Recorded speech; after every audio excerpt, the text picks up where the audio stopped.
Bakery business பண்ணிகிட்டு இருக்கோம். So எங்களோட கம்பெனி நேம் வந்து welcome food private limited. Good.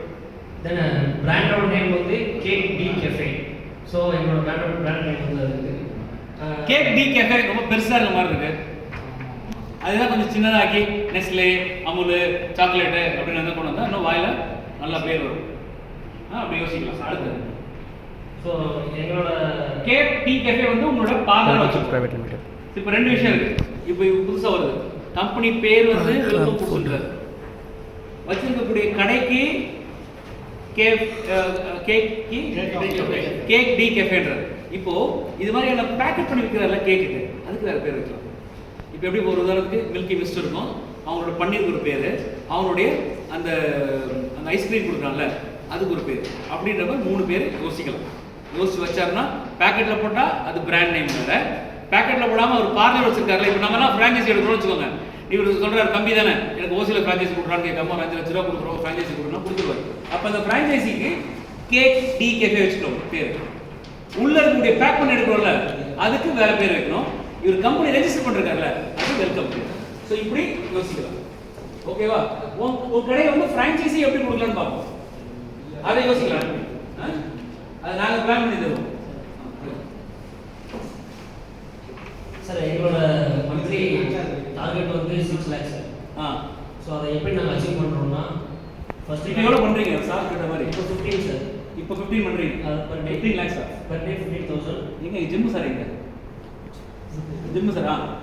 இப்போதைக்கு 15 பண்ணிட்டு இருக்காங்க. ஒரு நாளைக்கு 15,000 டெவலப் பண்ணுறோம். ஒரு நாளைக்கு 15,000 டெவலப் பண்ணுறாங்க. இப்போ நீங்கள் எவ்வளோ போக போகிறீங்க?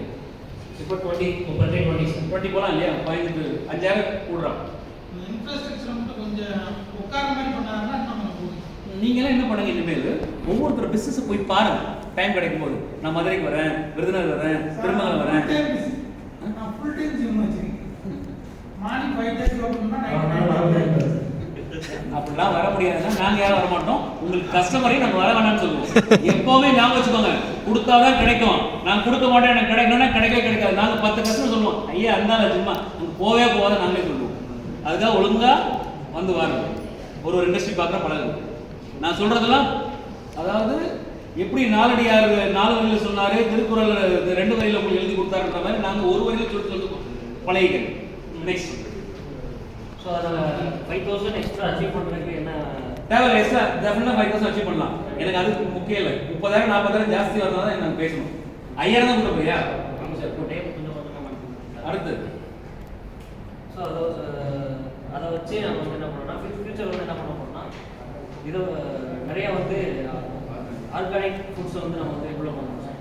ஸோ அதை அந்த இதை பேஸ் பண்ணி நிறைய ஸ்டூடெண்ட்ஸ் வந்து அதை வந்து காம்ப்ளிமெண்ட் கொடுத்து ஓகே அதை ஆர்டர் கொடுக்குறது. ஸ்டூடெண்ட்ஸ் என்ன பண்ணலாம்னா நீங்கள் இங்கே இருக்கக்கூடிய எங்கெங்கெல்லாம் வந்து ஹோட்டல் மேனேஜ்மெண்ட் ஸ்டூடெண்ட் இருக்கோ அவங்க கூப்பிட்டு எங்கள் இடத்துக்கு வாங்க, கேக் செஞ்சு பழகுங்க. இந்த நம்ம இவர் கரெக்டாக சொல்லுவார் சலமன் பாப்பா ஒரு படத்தில், வாங்க பழகி பார்க்கலாம். அதான் ஆக்சுவலி ப்ரொமோஷன் அண்ட் அவேர்னஸ். அதே மாதிரி ஸ்டூடெண்ட்ஸ் கூப்பிட்டீங்கன்னா ஸ்டூடெண்ட்ஸ் வருவாங்க. 2 தடவை 3 தடவை கேக்கை பழகி பார்க்கும்போது கேக்கும் வாங்குவாங்க. நாளைக்கு கேக்கோட பொருள் நம்மகிட்டே வாங்கலாம். ரெண்டாவது ஒவ்வொரு தடவையும் ஸ்டூடெண்ட் வரும்போது பின்னாடி ஆடை போட்டுகிட்டே இருக்கணும். கேக் டி கேஃபே போட்டுகிட்டே இருக்கணும். அப்போ தான் பசங்க அவங்க இன்ஸ்டாகிராம்லேயும் அங்கேயும் போடும்போது உங்களுக்கு நிறைய ரீச் வரும். நெக்ஸ்ட் கடைக்கு வரவங்களுக்கு வந்து ஃப்ரீ ஒய்ஃபை நாங்கள் ப்ரொவைட் பண்ணுவோம். ஒய்ஃப் எல்லாம் கொடுக்கவே தராது. ஒய்ஃபை எல்லாம் தேவையே இல்லை. கஸ்டமர் வராங்க ஃப்ரீ ஒய்ஃபை எல்லாம் கொடுக்காதீங்க. ஒரு ஸ்டேஜ் வர வரைக்கும் கொடுக்காதீங்க. ஏன்னா உங்க இடத்துல உட்காந்துட்டு நான் நாளைக்கு இந்த வைகைக்குள்ள குண்டு வைக்க போறேன்னு நம்ம சொல்லுவோம். வந்து போலீஸ்கார் கொத்த அவனை தூக்கி குறைச்சிடும். அதுக்கப்புறம் தான் தெரியும் உன் கடையில வந்தவன் எவனோ ஒருத்தன் வைஃபை யூஸ் பண்ணான்னு. நாளைக்கு ஏரோப்ளேன் இங்கேருந்து வர ஏரோப்ளேன்ல 2 குண்டு தான் வைக்க போறேன் ஜென்டில்மேன். அப்படி 24/7 வந்து பர்த்டே கிட்ஸ் எல்லாம் டெலிவரி ஃப்ரீ பண்ணுவோம். ஓகே அது பண்ணலாம். 24/7 ஏன்னா நீங்க ஒன்றும் பண்ண போறது இல்லை. சொமேட்டோ ஸ்விக்கி ஓடிட்டே பண்ணிக்கலாம். அது போக நம்ம சொல்ல 24/7 ஆகுது. பர்த்டே கேக் மட்டும். பர்த்டே கிட்ஸ் ஃபுட் வந்து நார்மல் ஃபுட் வந்து நம்ம ப்ரொவைட் பண்ணுவோம். பாருங்க பர்த்டே பண்றவங்க கரெக்டாக பிளான் பண்ணி தான் பண்ணுவாங்க. நீங்க நினைக்கிற மாதிரி கடைசி நேரத்துலாம் கேக் வாங்குறதுலாம் கிடையாது. அதனால 24/7 கேக் வேற எதுக்காக தான் தேவைப்படும். அடுத்து ஃபர்ஸ்ட் பர்த்டே ஆர்டர் பண்றாங்கன்னா டிஸ்கவுண்ட்ஸ் ப்ரொவைட் பண்ணுவோம். அது கொடுக்கலாம். ஃபர்ஸ்ட் பர்த்டே எப்படி கொடுக்கணும்? Customise cakes customisation. ஃபர்ஸ்ட் கிரைன்னு ஒரு கம்பெனி இருக்குது. அந்த கம்பெனி என்ன பண்ணாங்கன்னா எந்தெந்த ஹாஸ்பிட்டல்ல குழந்தை பிறந்தோ முதல்ல பிறந்த உடனே அந்த குழந்தைக்கு வந்து நாப்கின், சோப் ஆயில், அது வந்து ஷாம்பு, தலைக்கு தேய்க்கிறது எல்லாம் கொடுத்தான். ஏன் கொடுத்தானா? இலவசமா ஃப்ரீயா கொடுத்தான். ஃபர்ஸ்ட் கிரை மதுரையில் கொடுத்துருவான் எல்லா இடத்துலயும். அவ்வளவுதான். ஓகே, கை கொடுத்தாங்க.